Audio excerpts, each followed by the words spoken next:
the fact that you have so many Ukrainians seeking refuge in this country of Poland.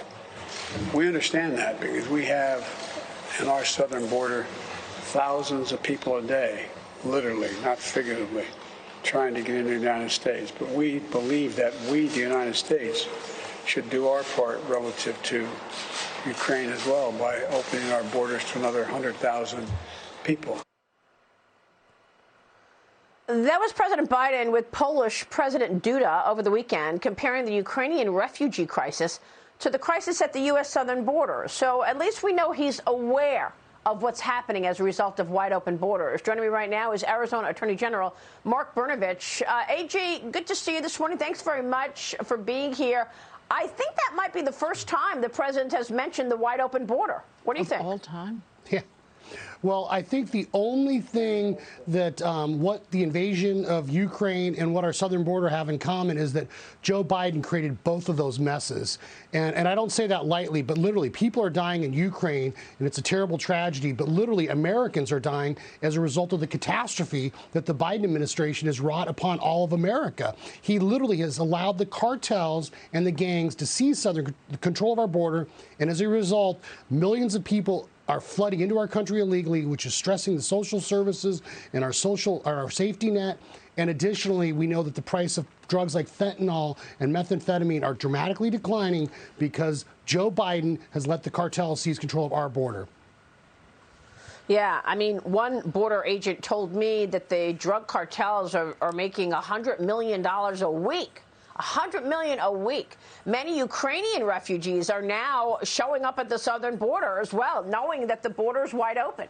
Axios obtained documents from the Department of Homeland Security, and it shows that nearly 1,000 Ukrainians have arrived at the border this month. That is a big jump from the 272 encounters recorded in February, AG Brnovich. So this continues, the flow of foreigners and migrants coming into the U.S.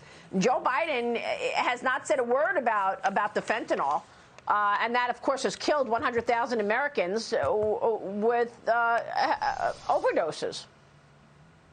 Yeah, Maria, Americans are dying as a result of the failed policies of the Biden administration. And shame on Joe Biden for not recognizing that not only does Ukraine deserve a secure border, but so do American taxpayers. And as a result of those policies, as you just mentioned, people are dying. And it is absolutely heartbreaking that the cartels are making so much money. And so this is not something that's going to end in the next news cycle. I mean, literally, we will be paying the costs as American taxpayers for an entire generation of Joe Biden's failures and the fact that people like Cartel Kelly from Arizona are enabling this to happen and aren't doing everything they can to draw attention to this issue and to stop the Biden administration from its lawlessness. And just last week, Maria, we won a case in federal court where we stopped the Biden administration's permanent guidance policy. This was a huge win because now we will be able to force the Biden administration to deport people with deportation orders. So there's more than 1 million people in this country with deportation orders that the Biden administration refuses to deport. So essentially what he has done is decriminalize and incentivize people coming here illegally. And that's why we've seen this massive influx. And last thing I just want to add, it's not that me, as a former federal and state prosecutor, it's not the Ukrainians coming in that worry me. What worries me is people from Middle Eastern countries that are sneaking in to America in the middle of the night. People from places like Iran and Afghanistan that are just being released into our community. Because at the end of the day, border security is national security.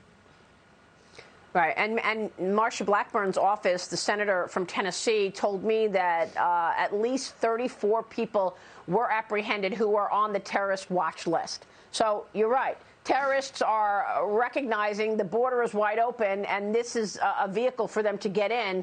So what are you going to do about Title 42, AJ? The administration is now considering ending the Title 42 public health order as early as this week.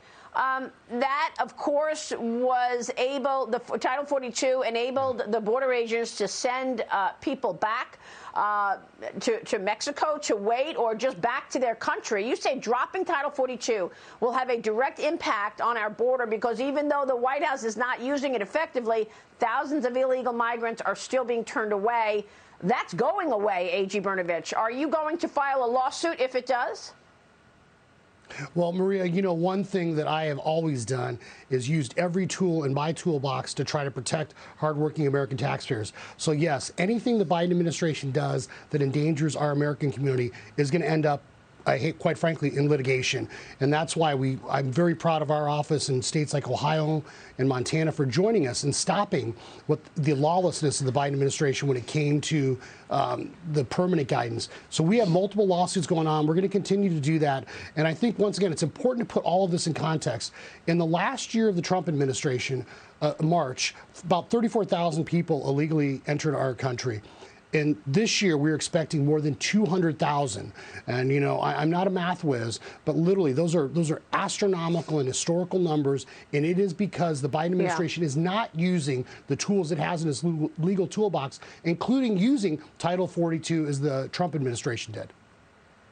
Well, it's intentional. They don't want they want to have open borders. AG, I know you had a big victory in the courtroom when the federal judge blocked the certain applications of ICE's enforcement guidance. That guidance narrowed the agency's focus to 3 categories of illegal migrants for arrest and deportation to recent border crossers, public security threats, national security threats, and you filed that lawsuit with the Attorney Generals of Ohio and Montana. The AGs are the final word. They are on the cutting edge here on stopping this radical agenda. I'm with Victoria Fernandez this morning, AG. Victoria, jump in.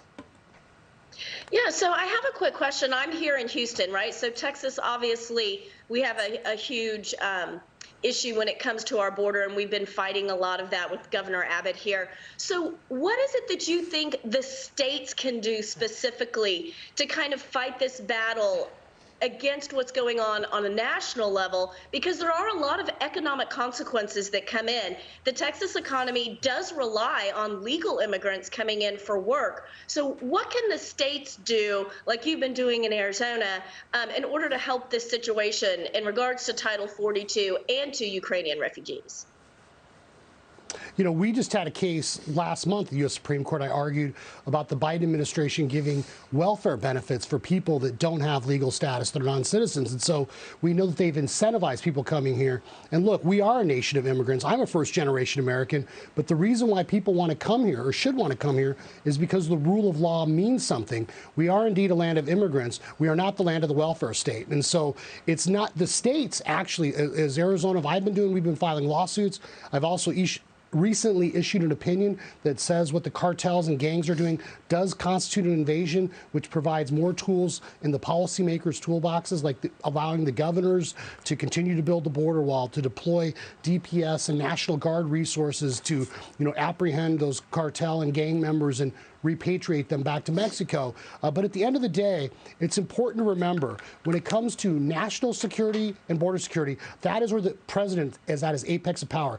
This is Joe Biden and Cartel Kelly's problem, and the federal government needs to solve it. And that begins by enforcing the law as it is. Yeah.